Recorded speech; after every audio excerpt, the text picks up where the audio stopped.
अस्सलाम वालेकुम, आप देख रहे हैं GTV न्यूज़। मैं हूं साजिद हसन और मैं हूं जवेरी अली। बुलेटिन का आगाज करते हुए सबसे पहले आपको अपडेट करेंगे कि नून लीग की इत्तेहादी हुकूमत ने कौमी इक्तिसादी जायजा रिपोर्ट पेश की तो इमरान खान हुकूमत की कारकर्दगी भी सामने आ गई। इक्तिसादी रिपोर्ट में दावा किया गया है कि ज़राअत, खदमात और सनअती शोबे के अहदाफ हासिल कर लिए गए हैं। GDP की शरह भी 6% रही। हुकूमत ने महंगाई पर काबू ना पाने का एतराफ़ कर दिया। इक्तिसादी सर्वे के मुताबिक करंट अकाउंट और तिजारती खसारा, दरामदात के तयशुदा अहदाफ हासिल ना हो सके। इस्लामाबाद से इसी बारे में देखते हैं स्वाले अब्बासी की रिपोर्ट।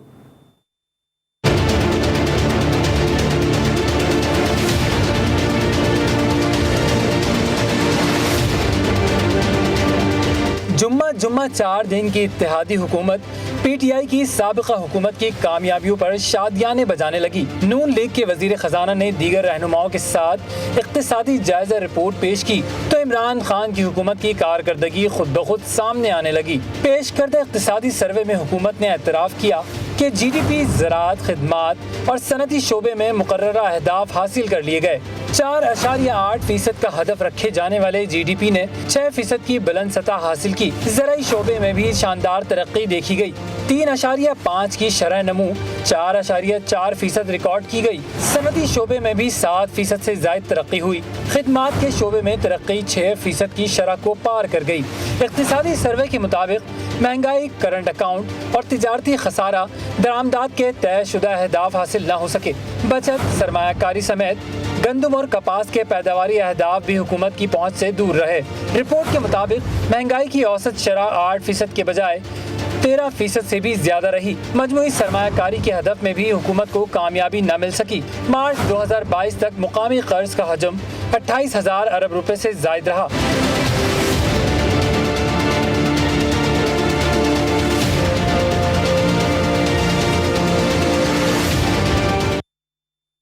वफाकी वज़ीर ख़जाना मिफ्ता इस्माइल ने कहा है कि बड़ा चैलेंज ये है कि हम ग्रोथ तो लेकर आएँ, लेकिन मुश्किल ये है कि मुस्तहकम ग्रोथ कैसे लाएं। जब भी शरह नमू बढ़ी है, खातों के जारी खसारे में फंस जाते हैं। जारी खातों का खसारा आपे से बाहर हो गया है। वज़ीर ख़जाना ने रूस से गंदम खरीदने का इंदिया भी दिया है।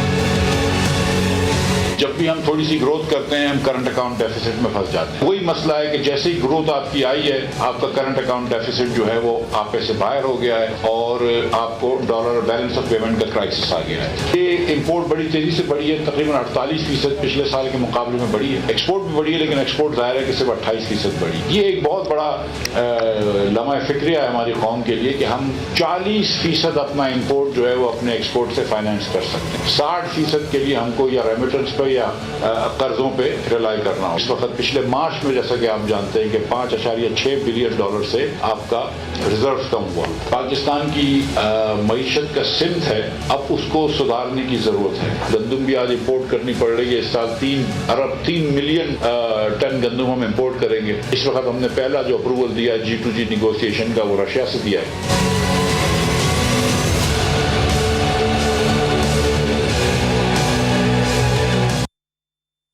रूस पाकिस्तान से हमेशा बेहतरीन ताल्लुकात चाहता है। तेल और गैस मसनूआत की खरीदारी के हवाले से मुआहदा पाइपलाइन में है। कराची में consul general Russian Federation Andrey Fedorov कहते हैं कि पाकिस्तान की मौजूदा सूरत हाल का अंदाज़ा है। वज़ीर ख़जाना मिफ्ता इस्माइल ने तेल की खरीदारी के हवाले से राब्ता किया है। पाकिस्तान और रूस के दरमियान तिजारत के वसी मौक़े हैं। रूस और पाकिस्तान के दरमियान मेडिकल आलात और खेलों की मसनूआत की तिजारत बड़े पैमाने पर हो सकती है। रूस और पाकिस्तान के दरमियान ज़राअत भी तिजारत का बड़ा सेक्टर है। मुल्क में 1 लाख गधों की तादाद में इजाफा हो गया। इक्तिसादी सर्वे रिपोर्ट के मुताबिक गधों की तादाद 56 लाख से बढ़कर 57 लाख हो गई है।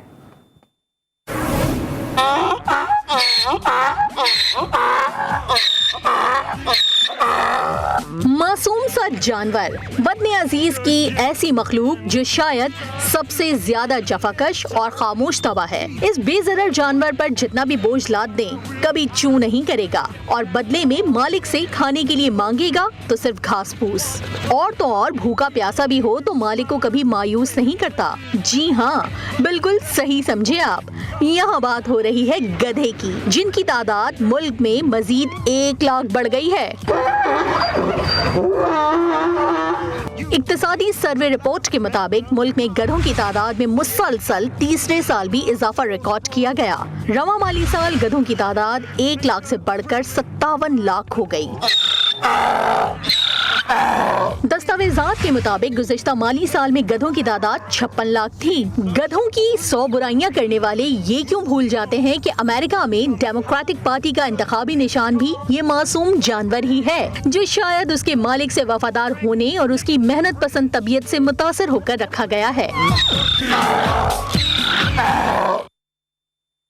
माहिर माशियात अशफाक तोला कहते हैं कि मुल्क कायम व दायम रहेगा। दिवालिया करने या होने की खबरें सरासर गलत हैं। मुल्क में इस वक्त माशियात से नाबलद लोग बैठे हैं। मौशी पॉलिसियों के लिए इस हुकूमत के पास टीम ही नहीं है।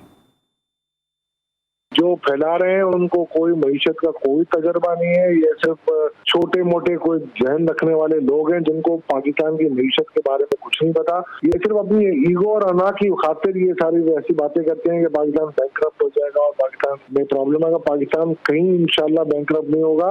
पाकिस्तान को सिर्फ एक ही काम करना है, पाकिस्तान की मईशत चलाने के लिए पाकिस्तान की ज़राअत को ठीक करना है। और जिस वक्त पाकिस्तान की ज़राअत ठीक हो गई इंशाल्लाह आपका मुल्क तरक्की करेगा और 10% GDP के ग्रोथ पे चलेगा। बिल्कुल करना। लोगों को अब पता चलेगा कि महंगाई क्या होती है। इक्तिसादी सर्वे पर इज़हार ख्याल करते हुए साबिक वज़ीर आज़म इमरान खान ने कहा कि अभी लोगों को नए महीने के बिल आएंगे तो इन्हें महंगाई का असल अंदाज़ा होगा। इमरान खान ने कहा कि इस हुकूमत के आने से बाहर से कर्जे लेना मुश्किल हो गया है। बैनुल-मुल्क पाकिस्तानियों को एतमाद था, इमरान खान लंदन में घर नहीं बना रहा। मौजूदा हुक्मरान कभी IMF का दबाव नहीं ले सकते। जो हम कहते जा रहे थे कि पाकिस्तान पिछले 2 साल में जिस तरह की तरक्की कर रहा था, जो ग्रोथ रेट है, हमारी आमदनी में इजाफा हुआ है 10.4% उस पर ग्रोथ रेट हुई। इंडस्ट्री हमारी बढ़ी 7.2% और टेक्सटाइल की रिकॉर्ड एक्सपोर्ट्स हुई। फिर जो सर्विसेज सेक्टर है, फिर ओवरसीज पाकिस्तानी $31 अरब जिन्होंने भेजा इस मुल्क को। कहते हैं कि जिन्होंने बहुत बड़े कर्जे ले लिए, मुल्क को कर्जों में डुबो दिया। इनके जमाने में आधा ये साल का सूद पे वापस जाता था डेट रिपेमेंट पे। मूडीज ने पाकिस्तान की क्रेडिट रेटिंग नीचे ले गए हैं। वापडा आज इंटरनेशनल उसकी जो क्रेडिट रेटिंग है वो नीचे चली गई है जिससे ये हुकूमत आई। और मरियम नवाज ने बनी गाला को मनी गाला करार दे दिया। इस्लामाबाद में मीडिया से गुफ्तगू करते हुए उन्होंने कहा कि एक ताला खुलवाने के लिए 5 खैरात का हीरा मांगा गया। राना सनाउल्लाह ने लॉन्ग मार्च में इमरान खान को तारीखी शिकस्त से दो चार किया। अब इनकलाब जमानत लेकर सुप्रीम कोर्ट की तरफ देख रहा है। आपने एक ताला खुलवाने के लिए 5 कैरेट का डायमंड मांगा और कहा कि 3 कैरेट का डायमंड नहीं चाहिए। बनी गाला ने उसका नाम मनी गाला होना चाहिए। इमरान खान को तारीखी नामोशी, शर्मिंदगी और शिकस्त का सामना करना पड़ा। आज भी वो राना सनाउल्लाह साहब रास्ता देख रहे हैं, वो तारीख नहीं दे रहे। पहले तो इनकलाब ने अपनी जमानत करा ली, राहदारी जमानत, और उसके बाद इनकलाब अब सुप्रीम कोर्ट की तरफ देख रहे हैं। लोड शेडिंग एक बहुत आजकल बर्निंग सब्जेक्ट है। 2013 में जब नवाज शरीफ को 20-22 घंटे की लोड शेडिंग वाला पाकिस्तान मिला, हम उसको ठीक कर रहे हैं अब और इंशाअल्लाह ताला कर लेंगे। एक प्लान दिया आवाम को। और आपको खबर दें, खैबर पख्तूनख्वा में वज़ीर आला के बाद वज़रा ब्यूरोक्रेट्स भी सरकारी हेलीकॉप्टर इस्तेमाल कर सकेंगे। सूबे में तनख्वाहों और मराज से मुतालिक कानून में तरमीम कर दी गई। कानूनी मुसविदा कल सूबाई असम्बली के इजलास में पेश किया जाएगा। क्या दीगर तफसीलात हैं जानेंगे अब्दुल रहमान से। अब्दुल रहमान, आगाह कीजिएगा इस खबर के हवाले से। जी बिल्कुल, खैबर पख्तूनख्वा में वज़ीर आला के बाद अब वज़रा और ब्यूरोक्रेट जो है वो भी सरकारी हेलीकॉप्टर जो है वो इस्तेमाल कर सकेंगे। खैबर पख्तूनख्वा में वज़रा की जो तनख्वाह है और मराहत है उससे मुतालिक बिल में तरामीम शामिल कर ली गई है और तरामीम के मुताबिक वज़ीर आला जो है वो सरकारी अखराजात पर सरकारी जो दौरे है उसके लिए हेलीकॉप्टर और जो हवाई जहाज है वो इस्तेमाल करेंगे। जबकि जो वज़ीर आला है वो सरकारी अखराजात पर ओपन मार्केट, पाकिस्तान एयरफोर्स या जो वफाकी हुकूमत है उससे सरकारी मकासद के लिए हेलीकॉप्टर जो है वो इस्तेमाल कर सकेंगे। जो कि वज़ीर आला के पास ही इख्तियार भी होगा कि वो किसी भी वजीर या जो ब्यूरोक्रेट है वो उसको भी सरकारी से मुतालिक अब्दुल रहमान पेशावर से अपडेट कर रहे थे। आपका शुक्रिया। جنوبی کوریا پاکستان کو $1 ارب قرض دے گا، معاہدے پر دستخط ہو گئے ہیں۔ وزارت اقتصادی امور کے مطابق جمہوری کوریا کی طرف سے $1 ارب تک کی طویل مدتی انتہائی رعایتی فائنینسنگ کی فراہمی پر دستخط کیے گئے۔ جنوبی کوریا نے انفارمیشن ٹیکنالوجی پر خصوصی توجہ کے ساتھ صحت، مواصلات، زراعت اور توانائی کے مختلف ترقیاتی منصوبوں پر تعاون کی یقین دہانی کرائی۔ وزیر اقتصادی امور ایاز صادق کا کہنا ہے کہ وزیر اعظم کے ویژن کے مطابق انفارمیشن ٹیکنالوجی کے شعبے میں تکنیکی اور اقتصادی تعاون کی اہمیت پر زور دیا جائے گا۔ پارلیمنٹ کے مشترکہ اجلاس میں انتخابات ترمیمی بل 2022 کثرت رائے سے منظور کر لیا گیا۔ بل کے مطابق EVM اور اوورسیز ووٹنگ کے لیے الیکشن کمیشن پائلٹ پروجیکٹ تیار کرے۔ بل کے تحت انتخابات ایکٹ 2017 میں مزید ترامیم کی گئی ہیں۔ بل وزیر پارلیمانی امور مرتضی جاوید عباسی نے پیش کیا۔ of it may say aye, all those against it may say no. I think the ayes have it, and consequently all those in favor of it may say. Election bill میں ترامیم کے خلاف پاکستان تحریک انصاف کی خواتین نے پارلیمنٹ ہاؤس کے باہر شدید احتجاج کیا۔ عالیہ حمزہ اور کمل شوزب نے احتجاج کو لیڈ کرتے ہوئے قومی اسمبلی کے مرکزی گیٹ پر چڑھنے کی کوشش کی۔ اس دوران PTI کی دیگر خواتین حکومت کے خلاف نعرے بازی کرتی رہیں۔ احتجاجی خواتین کو پارلیمنٹ بلڈنگ میں روکنے کے لیے پولیس نے تمام دروازے بند کر دیے۔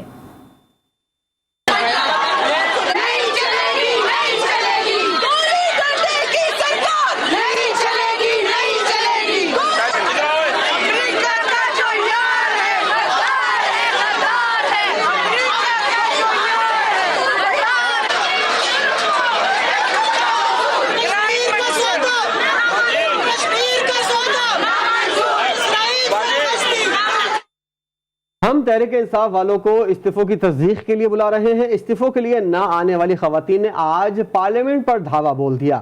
وفاقی وزیر اطلاعات مریم اورنگزیب کہتی ہیں جو تماشا کرنے یہاں آئے تھے وہ بنی گالا جا کر کریں۔ ہم تو آوازیں دے رہے ہیں کہ جو استعفیٰ تماشا کر کے گئے ہیں سارے پاکستان تحریک انصاف والے، وہ اسپیکر صاحب ویریفیکیشن آف دا ریزگنیشن کو انتظار میں اپنے دفتر میں بیٹھے ہوئے ہیں، لیکن خواتین کے ساتھ مل کر پارلیمان پر دھاوا بولنا، پولیس والوں کو تھریٹ کرنا اور اس کے بعد پارلیمان کا گیٹ چڑھ کر اس کو پھلانگنا صرف تماشے کے علاوہ اور کچھ نہیں۔ ان کے دفتر میں آ کر اپنے دیے ہوئے استعفوں کو ویریفائی کریں، اور وہ نہیں آ رہی۔ آج بھی پارلیمنٹ ان کو روکتا نہیں اندر آنے سے۔ جو ڈنڈے، جو ڈویاں، جو ہانڈیاں لے کر یہاں تماشا کرنے آئے تھے وہ بنی گالا لے کر جائیں۔ وزیر اعظم شہباز شریف کے خلاف منی لانڈرنگ کیس کے اہم گواہ مقصود چپڑاسی دبئی میں انتقال کر گئے۔ مقصود چپڑاسی کے خاندانی ذرائع کا بتانا ہے کہ مقصود احمد ان دنوں بیرون ملک تھے اور انہیں کافی روز سے دل میں تکلیف کی شکایت تھی۔ فورنزک رپورٹ میں انکشاف ہوا ہے کہ مقصود چپڑاسی کے جسم پر تشدد کے نشانات پائے گئے ہیں۔ مقصود چپڑاسی کی عمر 50 سال تھی۔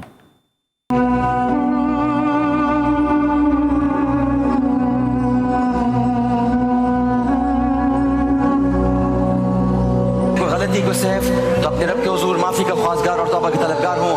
عامر لیاقت حسین کو اجازت دیجیے۔ اپنا بہت خیال رکھیے گا۔ اللہ حافظ۔ پاکستان زندہ باد۔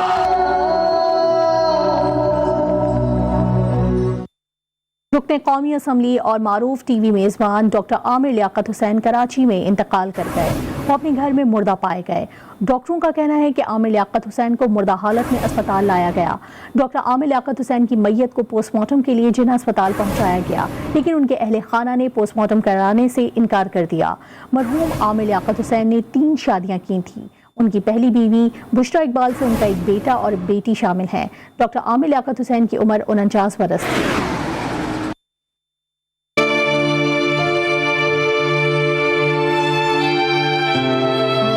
مضمون مہم میرے خلاف جاری ہے۔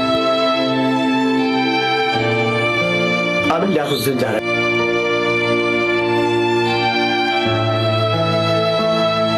پاکستان کے معروف ٹی وی ہوسٹ اور رکن قومی اسمبلی ڈاکٹر عامر لیاقت حسین انتقال کر گئے۔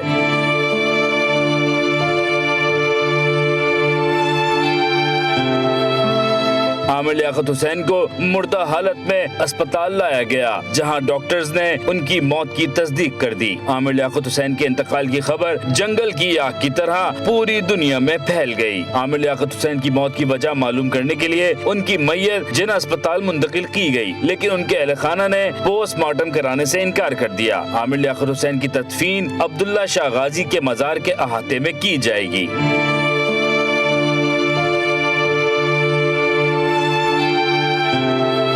एक मजमूम मुहिम मेरे खिलाफ जारी है। आमिर लियाकत हुसैन के मुलाजिम जमशेद का कहना है कि उन्हें रात से ही सीने में तकलीफ थी। हमने रात को ही उन्हें अस्पताल ले जाने का कहा, मगर उन्होंने मना कर दिया था। लेट आई तो जनरेटर बंद किया, तो इसको जाके देखा तो ये बिल्कुल नींद में क्रश हुए पड़े।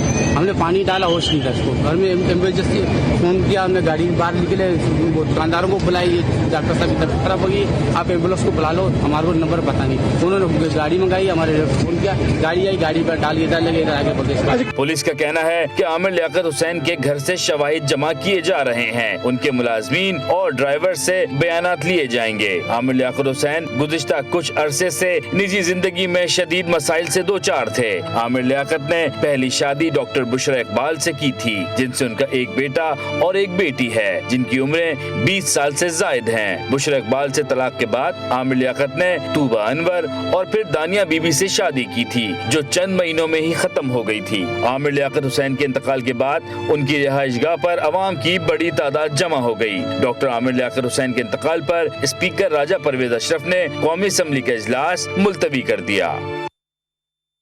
डॉक्टर आमिर लियाकत हुसैन की तदफीन के इंतजामात मुकम्मल कर लिए गए हैं। आमिर लियाकत हुसैन को हजरत अब्दुल्ला शाह गाजी के मजार के अहाते में उनके वालिदैन के पहलू में दफन किया जाएगा। मारूफ टीवी एंकर रुकने कौमी असम्बली रहनुमा डॉक्टर आमिर लियाकत हुसैन की मैयत अस्पताल से छीबर सर्द खाने मुंतकिल कर दी गई है। आमिर लियाकत हुसैन की रिहाइशगाह पर साबका एहलिया बुशरा इकबाल पहुंच गई हैं। आमिर लियाकत हुसैन की नमाज जनाजा और तदफीन के हवाले से मजीद तफसीलात जान लेते हैं सौलत जाफरी से। सौलत, जरा बताइएगा कब तक तदफीन का अमल मुकम्मल होगा, और कुछ पता चला है खानदानी ज़राए से उनका बेटा कब वापस आ रहा है? आज बिल्कुल देखिए, इस वक्त मैं मौजूद हूँ डॉक्टर आमिर लियाकत हुसैन के आबाई घर जो कि खुदादाद कॉलोनी पर कायम है। यहाँ पे हम देख रहे हैं कि वक्फे वक्फे से इनके अजीज़ अकारिब के आने का सिलसिला जो है वो यहाँ पे जारी है, जबकि पुलिस हुक्काम से इनके जो घर है उसको सील कर दिया गया है। घर के नीचे ग्राउंड फ्लोर पर इनका दफ्तर बना हुआ था, उसको भी सील कर दिया गया है। जबकि इनकी तस्वीर के हवाले से अगर हम आपको बताएँ तो इस वक्त उनके बेटे जो कि बरतानिया में मौजूद हैं, उनका इंतज़ार किया जा रहा है। ख़ानदानी ज़राए ये बताते हैं कि इनका बेटा जो है वो कल कराची पहुंचेगा और उसके बाद ही तदफीन का ऐलान किया जाएगा। इस वक्त आमिर लियाकत हुसैन का जस्द खाकी जो है वो छिपा सरखाने में रखा गया है, जबकि इनकी जो साबका अहलिया हैं बुशरा आमिर और तूबा आमिर, वो भी जो है वो छिपा सरखाने पहुंची थी। इसके साथ साथ इनके दीगर दोस्त भी जो है वो यहाँ पे पहुँचना शुरू हुए हैं, जबकि जो आर्टिस्ट वगैरह भी जो है वो यहाँ पे आए हैं। इसके साथ साथ सियासतदानों में से नासिर हुसैन शाह जो है वो जिना अस्पताल पहुंचे थे, और इसके साथ ही अब से कुछ देर कबल इनकी रिहाइशगाह पर डॉक्टर फारूक सत्तार भी जो है वो यहाँ पे आए थे। मैं इस वक्त इनके घर पे मौजूद हूँ, जहाँ पे हम देख रहे हैं कि जो इनके इलाका मकीन है उनकी एक बड़ी तादाद जो है उनके घर के बाहर मौजूद है। हर आंख अखबार दिखाई देती है, इंतहाई जो है वो गम का माहौल जो है वो यहाँ पे पैदा हुआ है। हर कोई यही बोलता दिखाई देता है कि डॉक्टर आमिर लियाकत इंतहाई जो है वो नफीस शख्सियत के हामिल थे, और इस वक्त जो है वो उनके घर के बाहर आवाम का जमे गफीर मौजूद है। जी बहुत शुक्रिया सौलत जाफरी अपडेट करने के लिए। दुआ ज़हरा केस में अहम पेशरफ्त हुई है। कराची मकामी अदालत ने गिरफ्तार 10 मुल्ज़िमान को रिहा कर दिया। अदालत ने निकाह खां गुलाम मुस्तफ़ा और गवाह अली असगर को अदालती रिमांड पर जेल भेज दिया। दुआ ज़हरा और उसके शौहर ज़हीर अहमद को लाहौर रवाना कर दिया गया। दुआ ज़हरा और ज़हीर अहमद को कल लाहौर हाई कोर्ट में पेश किया जाएगा। हुकाम ने कहा कि ज़हीर अहमद के अहले खाना ने पुलिस की जानिब से हिरासत करने पर दरख्वास्त लाहौर हाई कोर्ट में जमा करवा रखी है। कराची प्रेस क्लब के सामने दुआ ज़हरा के अहले खाना की जानिब से मुजाहरा किया जा रहा है। मुजाहरे में आवाम की बड़ी तादाद शरीक है। दुआ ज़हरा के वालिदैन का कहना है कि हमारी बेटी दुआ ज़हरा को सिंध वापस लाया जाए। अदालत के फैसले को सुप्रीम कोर्ट में चैलेंज करेंगे। मज़ीद तफसीलात जान लेते हैं वाजिद अली खान से, जो इस वक्त दुआ ज़हरा की वालदा के साथ ही मौजूद हैं। वाजिद, आगाह कीजिएगा, क्या कहना है दुआ की वालदा का? جی بالکل، اس وقت میں پریس کلب کے باہر موجود ہوں جہاں پر آج دعا زہرا کے والدین کی جانب سے احتجاج کیا جا رہا ہے عدالتی فیصلے کے بعد یہاں پر موجود ہیں، ہم ان سے جانتے ہیں جب ہمیں عدالت سے انصاف نہیں ملے گا، جب ہمیں حکومت سے انصاف نہیں ملے گا تو ہم لوگ کہاں جائیں گے؟ مجھے بتائیں ہم کدھر جائیں گے؟ ہم سڑکوں پہ ہی آئیں گے نا، ہم کہاں جائیں گے؟ اپنے بچوں کی حفاظت کے لیے ہمیں سڑکوں پہ آنا پڑے گا، اور کیا کریں گے ہم؟ آج کا جو عدالتی فیصلہ تھا اس فیصلے کو آپ کس نظر سے دیکھتے ہیں؟ ظاہر سی بات ہے ہم اس چیز سے مایوس ہوئے ہیں، جب ہمارے عدالت والے جج صاحب ہماری باتیں نہیں سنیں گے، ہمارے کیس کو نہیں دیکھیں گے، ریڈ نہیں کریں گے، تو جب ایسے فیصلے ہوں گے تو پھر تو سمجھ لیں کہ پھر پاکستان کا اللہ ہی حافظ ہے، پھر ہم لوگ کوئی بھی محفوظ نہیں ہے۔ جی بالکل، یہ دعا زہرا کی والدہ تھی، ان کا کہنا ہے کہ آج عدالت میں دعا زہرا کا 164 کا بیان ریکارڈ ہونا تھا، وہ بھی نہ ہو سکا، اور اغوا کا جو مقدمہ تھا اس کو بھی مسترد کر دیا گیا ہے۔ ہم سپریم کورٹ آف پاکستان سے چیف جسٹس سے مطالبہ کرتے ہیں کہ ہمیں ہمارا حق دیا جائے، دعا کو انصاف دیا جائے۔ جی اور اب آپ کو بتائیں گے سپر ہائی وے کراچی میں ایشیا کی سب سے بڑی مویشی منڈی روز بروز سجتی جا رہی ہے۔ ساہیوال سے لائے گئے ٹائیگر، ہیرا، شیرو، جگو نے کراچی والوں کی توجہ حاصل کر لی۔ مویشی منڈی میں قربانی کے جانوروں کی آمد کا سلسلہ جاری ہے۔ بیوپاریوں کا کہنا ہے کہ ساہیوال سے لائے گئے جانوروں کو بڑی محبت سے پالا ہے۔ پالتو جانور 10 سے 15 من بھاری ہیں۔ نواب شاہ سے بھی صحت مند بکروں کی بڑی کھیپ کراچی کی مویشی منڈی میں اپنے خریداروں کی منتظر ہے۔ کاموری نسل کے بکروں کی پسندیدگی کی وجہ سے ان کی بڑی تعداد منڈی میں ہے۔ فیصل آباد میں دلہا گھوڑے اور اونٹوں پر بارات لے کر دلہن کو لینے اس کے گھر پہنچ گیا۔ مامو کانجن کے نوائی گاؤں میں دلہا مزمل سلطان اپنی دلہن کو لینے باراتیوں سمیت گھوڑے اور اونٹوں پر سوار ہو کر سسرال پہنچا۔ انوکھی بارات کو دیکھنے کے لیے آس پاس کے گاؤں کے لوگوں کا جم غفیر موجود تھا، اور اس موقع پر باراتیوں کا کہنا تھا کہ پیٹرول کی آئے روز بڑھتی ہوئی قیمتوں نے زمانہ قدیم میں دھکیل دیا ہے۔ کاروں کے کرائے اور پیٹرول کی بچت کے لیے گھوڑے اور اونٹ استعمال کیے گئے ہیں۔